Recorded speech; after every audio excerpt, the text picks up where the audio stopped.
araw sa ating lahat, mga kapatid, mga kaibigan, mga tita, tito, kuya, at ading. Sa inyong lahat ay inihahandog ko ang programang Dare Ulang Banglo. Subaybayan niyo ang ating pagsasadula ng kauna-unahang kwento dito sa ating programang Dare Manang Ulang. At kung sino man sa inyo ang gustong maglahad o magpadala ng kanyang kwento dito sa ating programa, ay malaya kayong magpadala sa akin ng inyong liham ayon sa iyong mga karanasan at sa inyong kasaysayan ng buhay. Maraming pong salamat at pagpalain tayong lahat ng may kapal.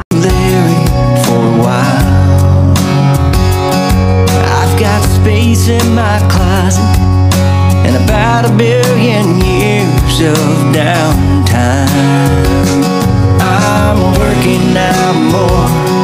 Magandang araw po, ma'am. Ako po si Alma Ibanez Balibat. Nakatira po ako sa Surigao City, Surigao del Norte. Ako po ay 25 years old at may 3 po akong anak. Ito po yung buhay namin na naranasan ko noon nung nakulong po yung papa namin dahil nantiran po siya ng shabu po. Dinagi po siya dito sa mismong bahay po namin. Nagluluto po yung papa namin ng ulam namin. Pumasok lang po nung pidiya, tapos po pinahubad yung papa namin. Nilagyan yung bulsa niya ng shabu po, ma'am. Di po talaga nagbibinta papa ko ng shabu. Di po rin siya pag gumagamit ng shabu, ma'am. Dahil Diyos nun yung papa ko, palagi po nga po kaming nagsisimba po, ma'am. Tapos noon humingi po kami ng tulong sa abogado para po maano po siya sa parol para madali lang po siyang makalabas. Noon wala nang magpapakain sa amin, napilitan po yung mama namin na magtrabaho, ma'am, kahit yung ang araw lang niya ay 250 lang, labada lang po, ma'am. Noon 2 years po nakulong papa ko, ma'am. Tapos pagkalabas niya po, lumipat po kami ng bahay dahil ayaw niya po dito sa bahay na namin noon dahil para daw makalimutan niya yung nangyari sa kanya, kaya lumipat po kami, ma'am. Grabe yung sakripisyo niya sa amin, ma'am. Tapos yung dinanas namin nang nakulong siya, wala po kaming masyadong ulam noon, as in atuyo lang po kakainin namin, ma'am. Tapos humihingi lang po kami sa kapitbahay namin noon ng pagkain namin kasi wala po talaga kami. Yung kita po talaga ng mama namin ay sakto-sakto lang. Tapos noon nag-asawa po ako, ma'am. Nakatulong-tulong din yung asawa ko dito sa gastusin ng bahay namin, yung pagkakulong ng papa namin. Tapos, ma'am, may anak po ako, 3. Yung isa pong anak ko, may cyst po siya sa upper lips niya, napakalaki po. Tapos pumunta po kami sa doktor, sinabi po ng doktor na cyst po talaga yun. Sa philtrum kasi yung tawag dito, ma'am, philtrum. Inano po kami ng ultrasound para raw makita yung kung malaki ba daw yung cyst niya.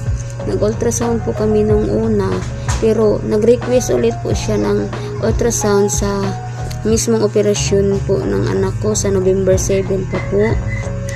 Wala po talaga kami pera, kaya naibinta ko po talaga yung cellphone ko para lang po ultrasound ng anak ko. Tapos ngayon November 7 po, ipapa-ultrasound na po din po siya.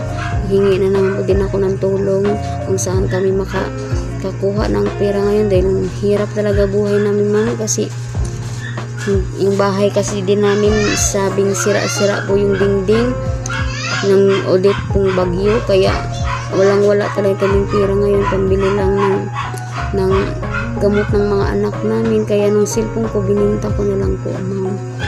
At humihingi na din po ako ng tulong para sa DSWD po, ma'am, para malibre po yung operasyon ng anak ko para di po kami makagasto, ma'am, kasi napakahirap po talaga, ma'am. Ang maging mahirap, ma'am, sobra po, ma'am. Ang asawa ko lang po, ma'am, sa mga tubigan lang po siya nagtrabaho, ma'am. Yung mga mineral water, ma'am. Driver po siya, ma'am.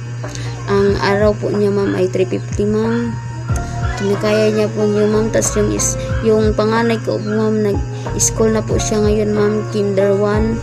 Hindi pa nga po kami nakabili ng requirements niya. Yung bag niya din na ginagamit niya, ma'am, ay sira po, ma'am.